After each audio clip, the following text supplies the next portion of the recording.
얘들아 우리 소설 부분을 한번 볼 거거든. 자, 여러분 우리 1910년, 20년, 30년 시대를 좀 정리했고, 그다음 우리 아까 거울은 안 한 건 있지만 우리 소설만을 조금만 정리할게요. 자, 1쪽에 선생님이 지문 있고 여기 옆에다가 비워놓은 데 있어. 여기다 조금 같이 정리하고 한번 볼게. 우선은 시적 경향이랑 소설적 경향은 사실 거의 비슷하다고 보면 돼요. 그러면 1910년대는 신소설들이 많이 나오거든요. 그래서 1910년대 여러분 소설 경향은 사실은 이제 처음 막 소설이 나올락말락 하던 시기다 보니까 이때는 여러분 대부분 신소설이 등장을 해요. 그러면 이름 자체가 여러분 새로운 신자에다가 소설이 들어갔으니까 그러면 여러분 고전 소설에 반발해서 나온 소설이라고 생각해주면 돼. 아직은 현대 소설은 아니야. 근데 고전 소설에서 반발해. 그래서 여러분 이제 혈앤우라고 하는 2인직의 작품이 있긴 한데 여러분 너무 초기에 나왔던 작품이라서 그러니까 문학적 의의만 있지 교과서에는 들어가진 않아요. 그런데 여러분 여기에서 우리가 현대소설이 누구라고 했었지? 현대소설 최초의 현대소설이 이광수의 무정. 그치? 무정이 이제 등장하면서 현대소설이 발달하기 시작을 해요. 그게 1920년대라고 생각해주면 돼. 그러면 1920년대 소설 경향은 크게 두 가지라고 생각해 주시면 돼요. 자, 첫 번째는 아무래도 여러분 우리가 이제 나라를 빼앗긴 상태잖아. 그러니까 우리의 처지, 민족적인 처지, 가난한 우리 민족의 모습, 노동자나 농민들에 대한 이야기를 많이 할 수밖에 없는데, 근데 여러분 이때도 태폐적 낭만주의 소설이 있어. 시도 있던 것처럼 소설도 있거든. 그런데 소설은 유명한 작품이 그렇게 많지가 않아서 교과서에는 없어요. 시는 있어도. 그래서 우선은 이거에 반발해서 나온 소설이 뭐냐? 우리 태폐적 낭만주의는 여러분 이 글을 쓰는 사람들이 어디를 지향하면서 얘들아 대부분 글을 썼다고 했었지 얘들아? 현실? 현실 아니었지. 뭔가 꿈, 이상, 그치? 꿈이나 이상적인 공간을 막 얘들아 추구하면서 막 글을 썼어. 왜? 도피하려고. 현실을 도피하려고.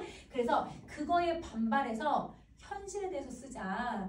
우리가 우리 일상이 얼마나 힘든지에 대해서 소설을 쓰자. 이게 나오는데 이게 사실주의 소설이에요. 그래서 첫 번째 나온 게 사실주의 소설이 등장하게 된다.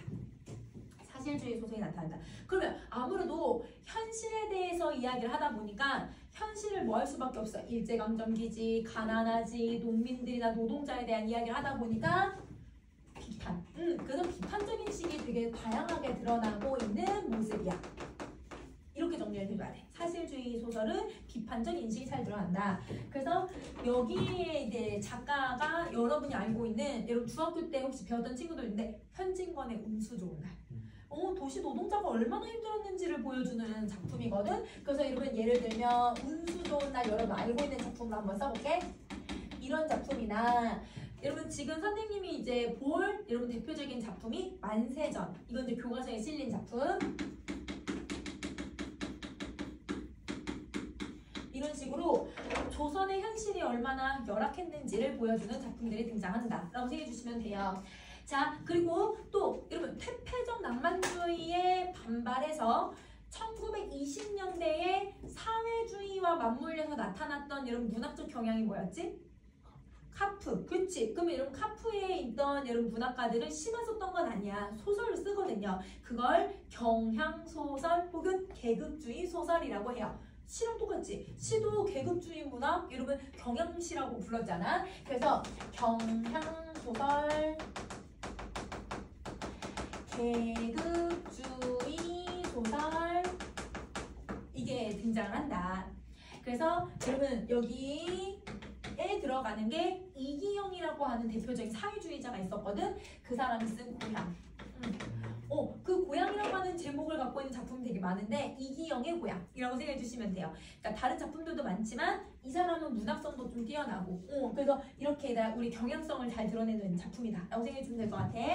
자, 그 다음에 여러분이 이제 1930년대 소설의 경향을 한번 살펴보면 자, 여러분 1920년대는 일본이 우리나라를 통치할 때, 여러분 이제 다스릴 때 이런 어떤 여러분 그 정치적인 색깔, 어떤 통치 방법으로 여러분 다스렸어요? 문화 통치였잖아요. 그쵸? 근데 30년대는 민족 말살이거든? 그러면 이때는 여러분 그래도 검열이 심하기는 했어도 문화 통치였기 때문에 시대를 비판하는 작품들이 엄청 쓰일 수가 있어. 사회주의시 쓸 수 있었거든. 그런데 이때는 민족 말살을 하던 시기다 보니까 시도 얘들아 어떤 경영으로 바뀌었었지 얘들아? 순수시. 맞아. 순수시로 바뀌었던 것처럼 소설도 비판적인 소설을 쓸 수가 없고 되게 다양한 주제가 나타나기 시작을 해요. 그래서 크게 네 개 정리 한번 해볼게요. 자, 첫 번째 세태 소설이 등장을 하는데, 여러분 세태라고 하면 지금의 문제점을 다루는 거 아니야? 이렇게 생각할 수 있는데 아까도 얘기했지만 비판하는 걸 다루는 작품은 검열에서 많이 빠지다 보니까 세태 소설이라는 건 시대의 단면을 보여주는 소설이라고 생각하면 돼. 그러니까 이 당시 시대의 단면을 보여주는 작품이다 보니 당시 여러분 조선은 어떤 사람들이 어떻게 생활하고 이 지역에 가면 어떤 옷을 입고 어떤 전차를 타고 이런 것들 있지. 그러니까 사람들이 어떻게 살고 있는지에 대해서 구체적으로 묘사하는 작품들이 나와요. 그게 여러분 우리 이제 몇 년 전에 나왔던 여러분 이제 수능에 나왔던 박태원의 천변풍경. 자, 소설가 구보씨의 1위. 이런 작품들이거든. 소설가 구보씨의 1위. 그래서 여러분 지금 교과서에 소설가 구보씨의 1일이 들어가 있는 학교도 있고, 그 다음에 세태소설로는 여러분 이제 뭐 천변풍경이 이제 우리가 수능에 나왔던 적도 있고, 그래서 이 박태원이라고 하는 작가의 작품들이 대표적인 세태소설이라고 생각해 주시면 돼요. 그래서 천변풍경은 여러분 이게 청계천을 천변이라고 했었거든요. 그 서울에 있는 청계천. 그래서 그 청계천이 옛날에는 이제 하루 쪽에 해당하니까 거기에 이제 모든 여러분 도시 노동자들이나 이제 농민들, 여러분 이제 이주해온 농민들이 많이 거주하던 곳이야. 그러니까 좀 여러분 열악한 환경이었는데 그거를 여러분 이제 현대에 와서는 많이 개선을 해서 이명박 때 그게 다 여러분 다 아예 싹 다 뜯어 고쳤잖아요. 그래서 그 지역의 사람들이 30년대 어떻게 살고 있는지, 집은 어떤 몇 층으로 만들었고, 여러분 여기에 어떤 애들이 무슨 놀이하면서 뛰놀고 있고 이런 걸 쓰는 거야. 자, 소설가 구보씨의 일일은 구보씨가 하루 종일 여러분 전차 타고 버스 타고 해서 여러분 서울 시내로 돌아다녀요. 돌아다니면서 바라보는 서울의 30년대의 모습이야. 백화점에도 한번 갔다가 여러분 길 건너서 여러분 또 어디에다 탁월공원도 한번 갔다가 그 다음에 여러분 또 병원에도 한번 갔다가 이런 식으로 해서 집에 돌아오는 이야기거든. 그러니까 이거는 완전한 여러분 30년대의 여러분 조선의 모습을 보여주는 작품들인 거지. 그 다음에 두 번째는 여러분 어떤 소설적인 경향이 또 나타나냐면, 자 여러분 봐봐, 사람들이 도시로 와요. 그래서 여러분 우리 선생님 이렇게 여러분 겨울방학 시작하기 전에 내신 딱 끝나고 12월에 선생님이 작년 고3 3월 모의고사 고2 모의고사 하면서 점경했던 거 혹시 기억나? 어린애가 얘들아 백화점 앞에 가서 과자 보면서 우와 맛있겠다 막 이렇게 하는 그거 있었잖아. 거기에 나왔던 게 도시화 산업화로 인해서 사람들이 엄청 여기로 많이 몰렸던 산업화의 모습이 드러난다고 했지. 그러면 도시화 산업화가 1930년대에 우리나라에 있었어. 물론 여러분 70년대도 있었지만, 그러면 이 30년대 도시화 산업이 많이 발달할수록 어디가 피폐해야 얘들아? 농촌. 맞아. 그러니까 이 농촌이 피폐화되니까 더더구나 이러면 농촌에서 먹을 게 없고 농촌도 수탈을 너무 많이 당했잖아요. 왜냐면 일본이 막 곡식 다 뺏어가고 하니까.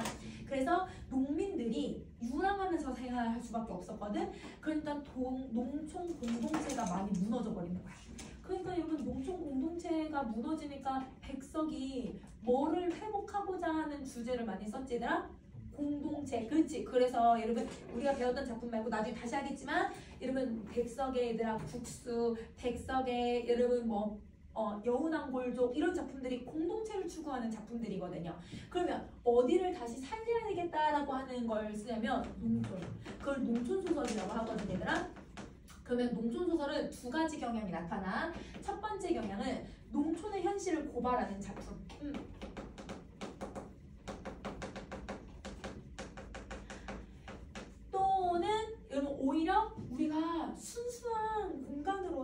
한번 인식해보자. 그래서 순수한 공간으로서의 농촌을 한번 써보자. 이런 작품들이 나오는 거거든요.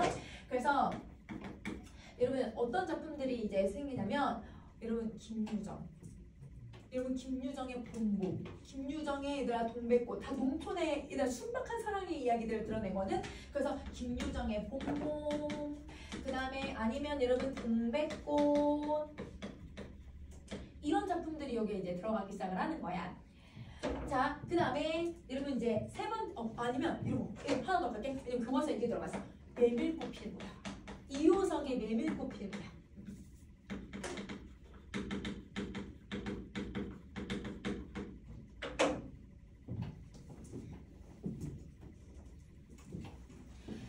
자, 그 다음에 여러분 또 세 번째는요.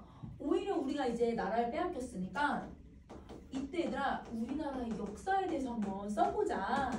역사의 의식을 좀 더 고취하는 역사 소설을 써보자라고 하는 게 나타나는 거지. 그래서 역사 의식을 고취시키려고 하는 의도로 역사를 각색하는 소설들이 나타나는데 여러분 저번에 여러분 선생님 그 4주차 클리닉에 무영탑 혹시 있었던 거 혹시 기억나요? 무영탑? 그게 이때 나왔던 현진건의 작품. 운수 좋은 날 쓴 사람이 쓴 거. 그래서 여러분 무영탑 같은 작품이 역사 소설이라고 생각하면 돼. 그래서 무영탑이 장인정 씨에 대한 것도 있지만 여러분 그 이제 이 석공하고 여러분 그 아내에 대한 사랑 이야기가 담겨져 있잖아. 그러니까 그 순수한 인간의 본연의 모습을 그려내고 싶었던 거야. 이런 작품들이 나오는 거야. 자, 그 다음에 네 번째 갈게요. 여러분 마지막은 가족사 소설.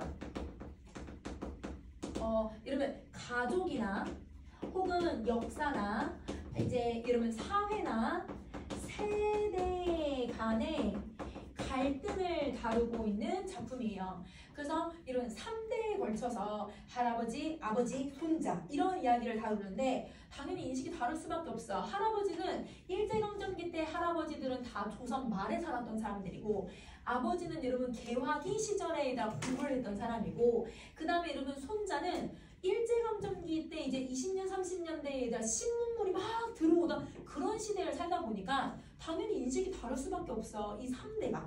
그러면 이 3대에 대한 건 여러분 우리 몇 번 한 적 있어. 3대라고 하는 여러분 이것도 여러분 그 기출문제 있었죠?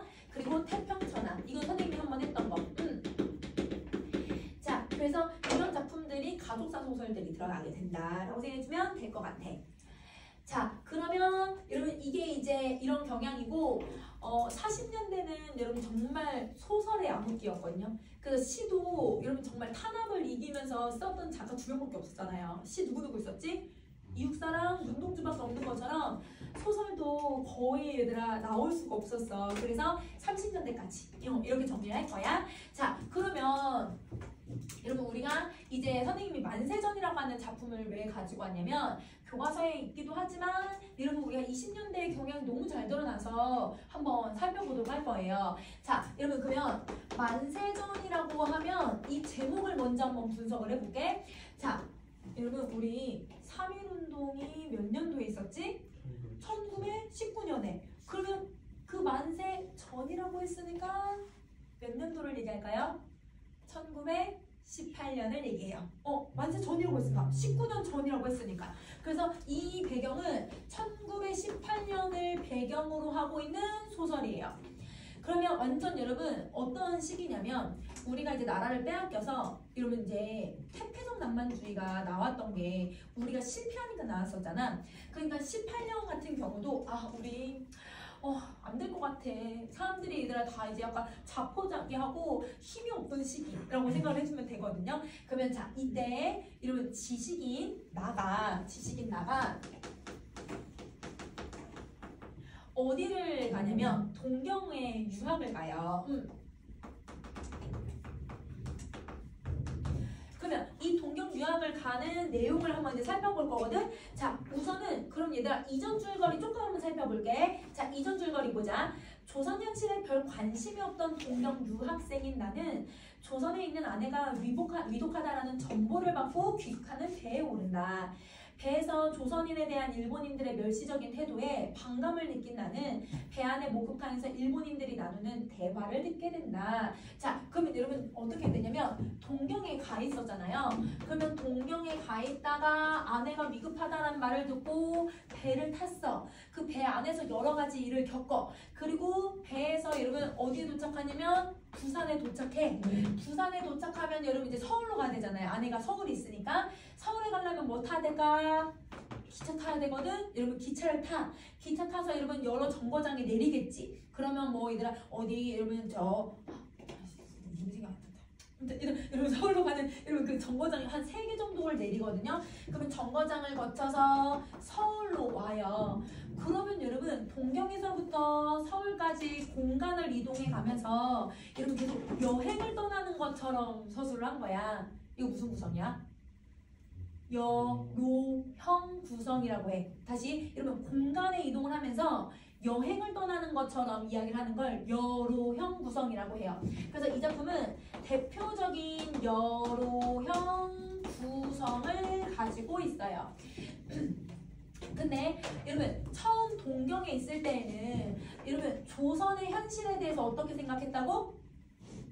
아무런 감각이 없었대. 무관심이었대. 정말 무관심. 여러분 지식인이잖아. 근데 정말 조선에 대해서 아무것도 관심이 없어. 그래서 자기가 여러분 국문학과를 가거든요. 그러니까 이제 국문학과니까 이제 일본이니까 이제 일본어를 배우는 거지. 문학을 배워. 문학을 배우는데 근데 그러면 나도 이제 시인이 한번 되어볼까? 그냥 소설가가 한번 되어볼까? 이러면서 자기가 소설가나 시인이 되겠다고 하는데 근데 소설가나 시인은 타인에 대한 어떤 감정이나 이런 것들을 뭔가 좀 공감하고 시대에 대한 어떤 울분을 느낄 수 있는 사람이어야 되잖아요. 그러니까 자기 스스로도 얘기해요. 나는 시대에 대해서 별로 관심이 없으니까 농민들이 어떻게 살고 있는지 그냥 내가 추상적으로 글을 써야 되나? 뭐 이런 식으로 하는 애야. 그러니까 겉멋으로 한번 시를 써볼까? 뭐 이런 애야.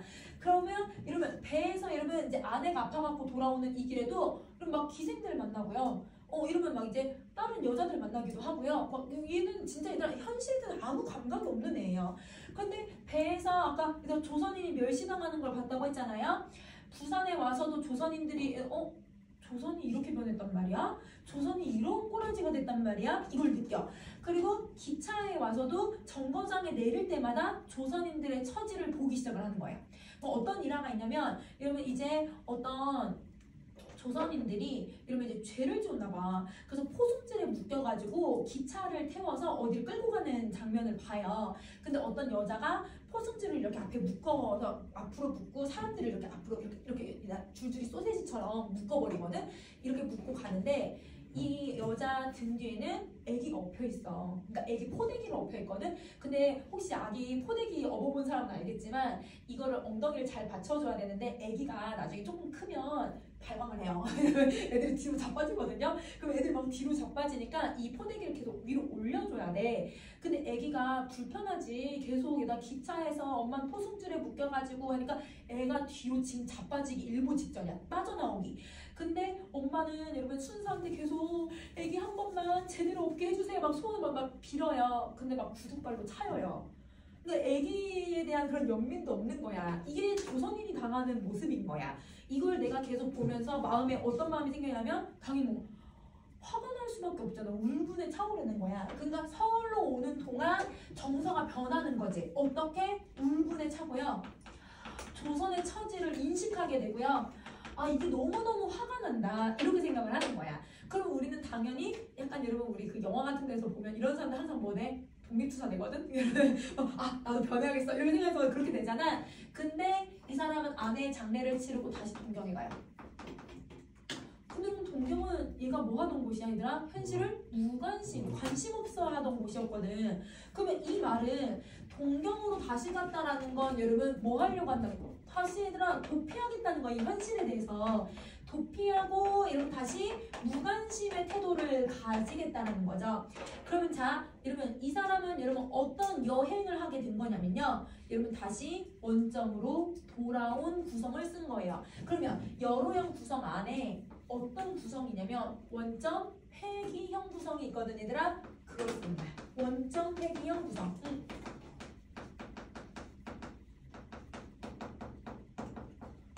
이거야. 원점 회귀형 구성. 그러면 여러분 여로형 구성 안에 원점 회귀형 구성이 있다라고 생각해주면 되는 거야. 그러면 여러분 원점 회귀라고 하는 건 봐봐, 이거는 처음 상태로 돌아오는 거야. 처음 상태가 긍정적이면 다시 돌아와도 긍정적이에요. 근데 처음 상태가 부정적이면 다시 어떻게 되는 거예요? 다시 부정적이야. 그래서 다시 무관심이 된다고 선생님이 얘기하는 거야. 그러면 이 작품에 여러분 뭐가 있냐면 한계가 있을 수밖에 없는 거네. 그럼 여러분 지식인이면 적어도 여러분 지식인이면 이 사회에 얘들아 지식인으로서의 어떤 책임을 다해야 되잖아요. 아무런 책임을 다하지 않는 거예요.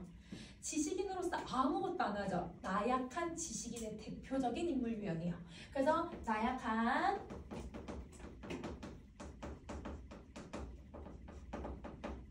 지식인 계층의 모습을 보여주고 있다. 이렇게 생각해주면 돼. 나약한 지식인의 계층이 들어간다. 자, 그러면 딱 하나 더 정리할게. 이 작품의 여러분 원래 제목이 뭐냐면 여러분 원제가 묘지였어. 묘지. 너 묘지가 뭐지? 무덤이잖아. 그럼 이 무덤이 누구라고 생각하냐면 조선이 무덤이라고 생각을 했던 거예요. 그러면 이 묘지는 의미가 여러분 생기 없이 죽어가고 있는 조선이라고 생각했던 거야.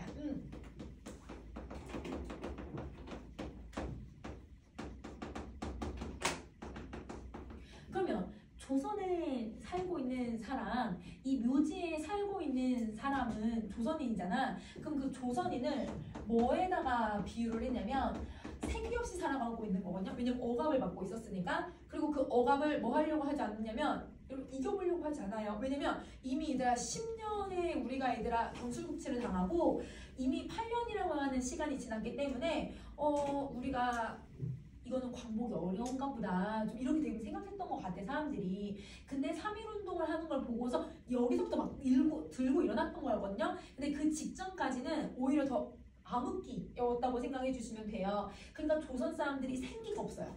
이걸 하고자 하는 의지가 없는 거죠. 그래서 조선인을 구더기에 비유해요. 그럼 구더기가 뭐지? 그 죽은 시체에서 나오는 그 애벌레잖아.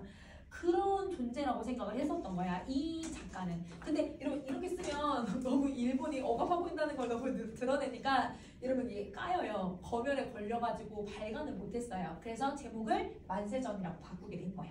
근데 제목에서 이미 여러분 이 사람이 어떤 작품을 썼는지 성격이 딱 나타나지. 자, 그러면 조선의 처지가 어땠는지 선생님이 이 지문 같이 한번 좀 봐볼게 얘들아. 자, 여러분 1번 한번 볼게요. 그래, 그런 훌륭한 직업이 무엇인데 어디 있단 말이오? 이번에는 그 시골자의 동행인 듯한 사람이 가만히 듣고 있다가 욕탕에서 18곡계단 몸뚱아리를 무거운 듯이 끌어내면서 말했다. 자, 그럼 여러분 지금 이미 몇 명 나왔어 얘들아? 우선 2명 나왔어. 시골자랑 시골자의 동행인 듯한 사람. 이렇게 2명인 거지. 자, 그자도 물속에서 불쑥 일어나서 수건을 등 뒤로 넘겨서 가로잡고 한번 문지르며 목욕탕을 한번 슉 돌아보고 다른 사람들이 자기네 이야기에 무심히 이 구석 저 구석 멱을 감는 모습을 살펴본 뒤에 안심한 듯이 비로소 목소리를 낮추면서 입을 벌린다. 그러니까 뭔가 얘들아 조용조용히 얘기할 게 있었던 것 같아요. 그쵸? 자, 실상은 누워서 떡 먹기지. 나도 이번에 가서 해오면 한 3번째는 되는데 내지의 각 회사와 연결해가지고 여러분 내지가 어디예요? 조선에서 내지는 일본을 얘기해. 근데 여러분 여기 일본이야. 일본의 각 회사들과 연락해가지고 요보들을 붙들어 온대. 요보는 여러분 조선 사람들을 조센징이라고 해서 일본 사람들이 낮잡아서 불렀잖아. 그거보다 더 낮잡아서 부르는 게 요보라는 뜻이야. 조선 사람들을 붙들어 오는 건데 그 조선 쿨리, 여러분 쿨리는 노동자를 얘기를 해요. 노동자를 낮춰서 얘기하는 거. 조선의 노동자들 말씀요. 농촌 노동자를 빼오는 거지. 그런데 그건 대부분 경상남북도나 그렇지 않으면 함경도나 강원도, 그 다음에 평안도에서 모집을 해오는 것인데 그 중에서도 경상남도가 제일 쉽습니다. 하하. 그러면 여러분 지금 뭘 하냐면 농촌에 있는 노동자들을 일본 회사에 얘들아 취직시켜주겠다고 해서 그 사람들을 빼내오는 작업을 하겠다는 거예요. 그러면 여러분이 알고 있는 역사 지식이랑 연결할 수 있어요. 강제징용. 강제징용을 어떻게 했는지를 이런 사전수건 되면서 얘기하고 있었다는 거야. 그자는 여기 와서 말을 끊고 교활한 웃음을 웃어버렸다. 나는 여기까지 듣고 너무 깜짝 놀랐다. 이 불쌍한 조선 노동자 노동자들이 속아서 지상의 지옥 같은 일본 각지의 공장, 광산 등의 몸에 팔려가는 것이 이런 도적동물 같은 협잡불황배들의 술중에 빠져서 속아 넘어가는 거구나 라는 생각을 하면서 나는 다시 한번 그자의 상판대기를 쳐다보지 않을 수가 없었다. 그럼 여러분 지금 5번째 문단에서 여러분 나의 얘들아 어떤 감정이 올라오는 거야? 울분, 그치? 화가 나기 시작을 하는 거야. 그래서 여기서부터 이제 감정의 변화가 생기기 시작을 하는 거지. 자, 나는 옳지. 그래서 이자의 형이 헌병군조라는 말을 듣고 이걸 이용할 상대로 반색을 하는군. 왜냐면 헌병이면 사람들을 많이 그냥 차출해도 되는 직업이잖아요. 그러니까 이용해 먹으려고 했구나. 나는 이런 생각을 해보면서 가만히 귀를 기울이고 앉아 있었다. 걸자는 여러분 걸자는 대부분 평범한 사람을 그러니까 우리가 얘기하는 그녀 이런 표현을 옛날엔 걸자라고 불렀어 얘들아. 이 걸자는 벙벙이 듣고에 앉아있는 그 두 사람의 얼굴을 이리저리 바라보고 빙긋이 웃으면서 또 한 번 말을 잇는다. 그러면 여러분 지금 내가 바라보는 사람은 총 몇 명을 바라보고 있는 거야? 여러분 지금 8분 나오는데 3명 봐. 맞아. 그러니까 여러분 막 자기가 강제징용하고 있다는 걸 막 자랑하면서 얘기하고 있는 사람 한 명이랑 시골자인 사람이랑 그걸 듣고 있는 사람 또 한 명 더 있다는 거지.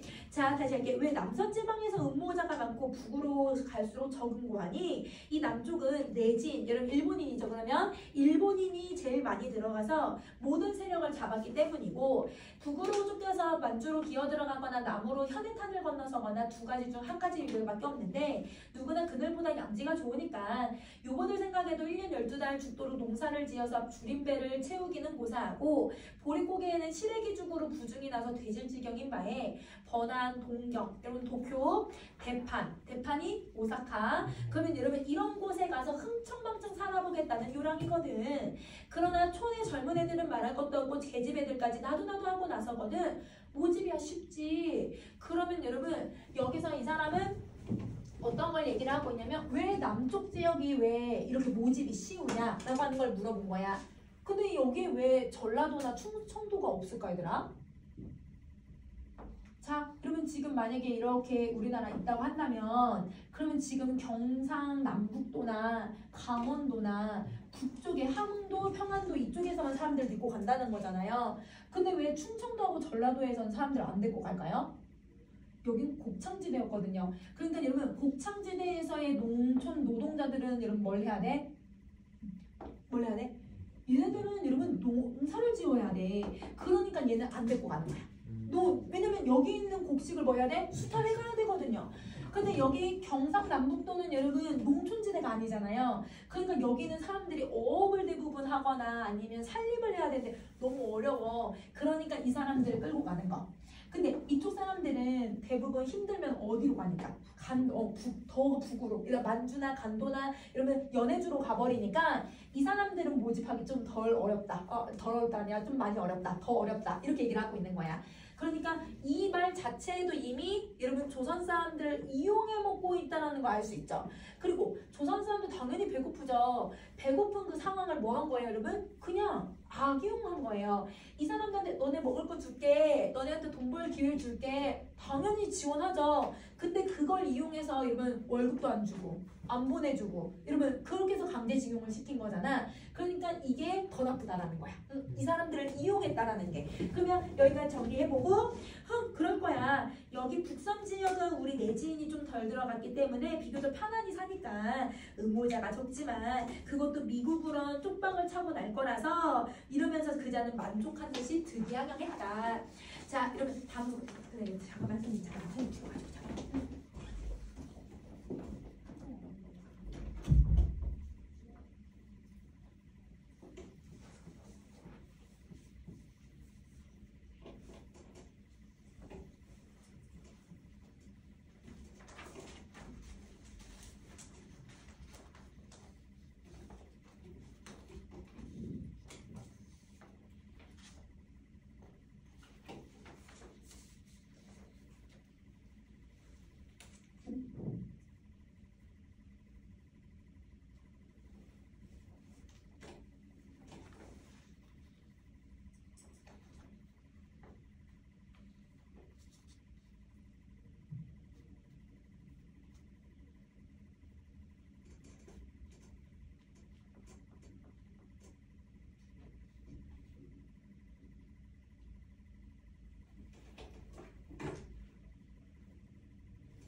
다시 할게요. 그래서 그렇게 모집해가면 얼마나 생기나요? 촌되기는 구수하다는 듯이 침을 흘리면서 듣는다. 그러니까 이러면 이걸 막 말해주는 사람은 막 자기 막 득이양양해서 말을 하는데, 여러분 이걸 막 듣는 아까 시골자 같은 사람이라고 했잖아. 그 촌뜨기가 막 이거 어떻게 하면 벌 수 있어요? 막 이렇게 물어보고 있는 것 같아.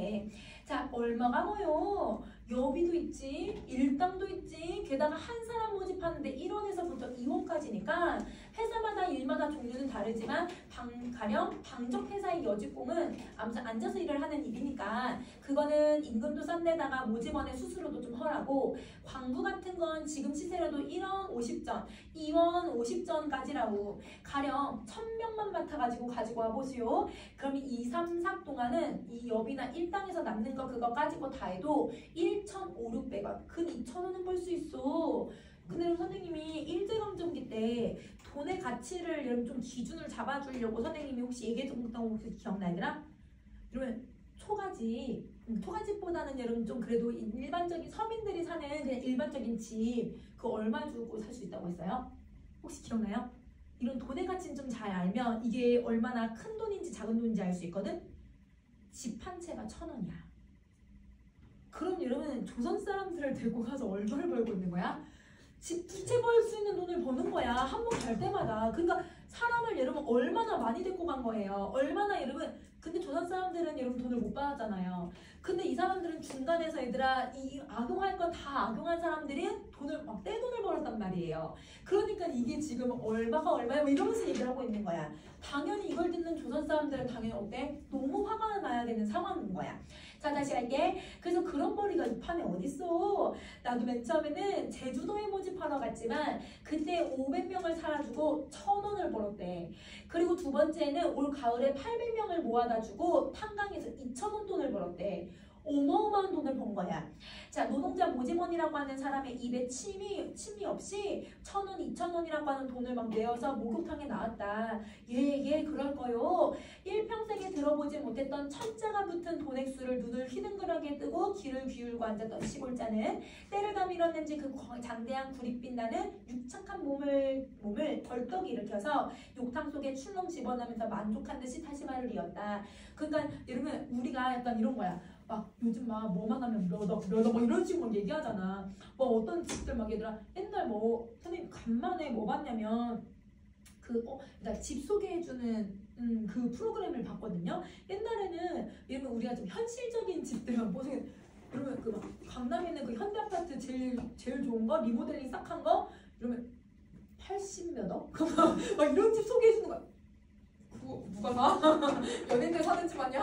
이러면 막 그런 거 소개하는 거야. 우리가 막 억뻑뻑 하는 그런 것처럼 여기서 막 천천 이런 소리를 한다는 거지.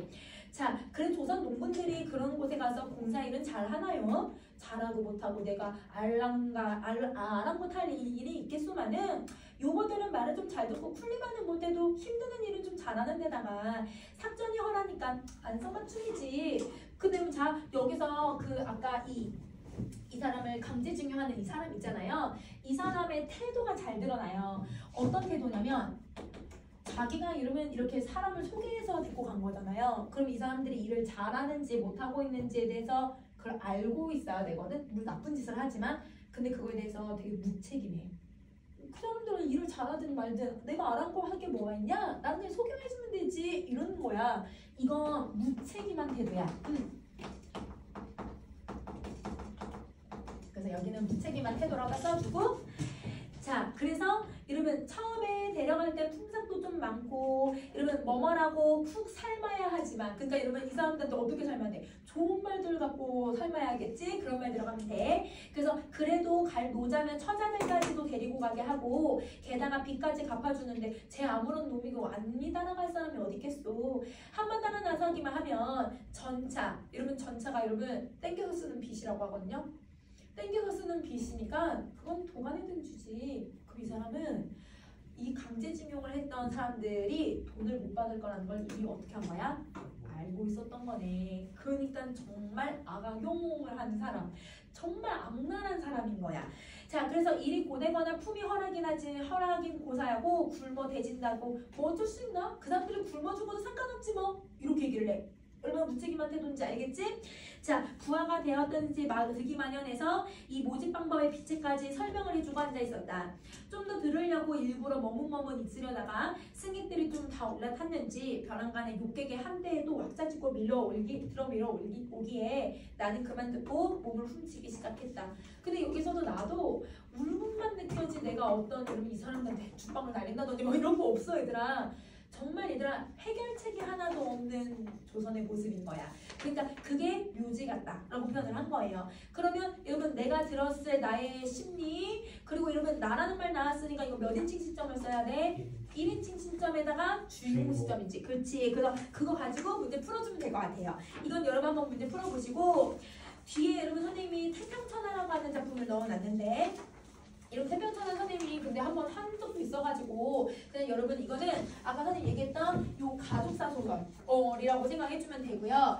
여기는 여러분 부정적인 인물이 나와요. 그래서 그 부정적 인물이 왜 부정적이냐? 그릇된 역사 인식을 가지고 있기 때문에. 그래서 여러분 여기에 인물은 그릇된 역사 인식을 가지고 있는 부정적인 인물이 등장을 해.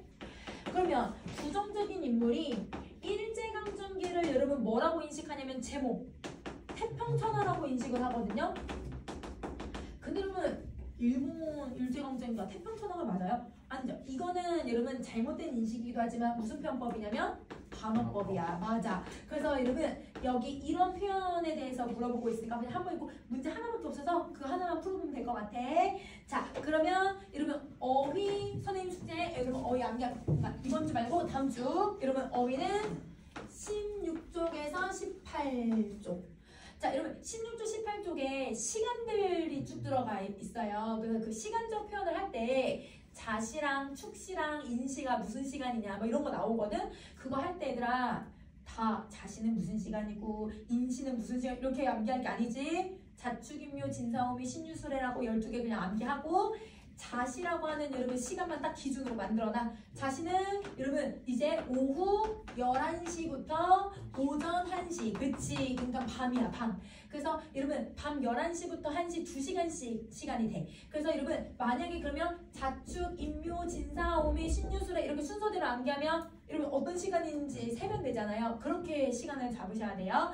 그럼 만약에 인시면 자축인 그러니까 3시 그치. 그러면 3시야 3시 이렇게 생각하면 돼. 새벽 3시. 그래서 여러분 또 이거 말고 밤의 시간 여러분 선생님 1경, 2경, 3경, 4경, 5경 넣어놨거든. 1, 2, 3, 4, 5 순서 암기하고 처음 시작이 어떤 건지만 암기하면 쉽게 암기할 수 있을 것 같아. 요거는 그렇게 암기할 거 알겠지? 그러면 오늘은 여기까지 할게요.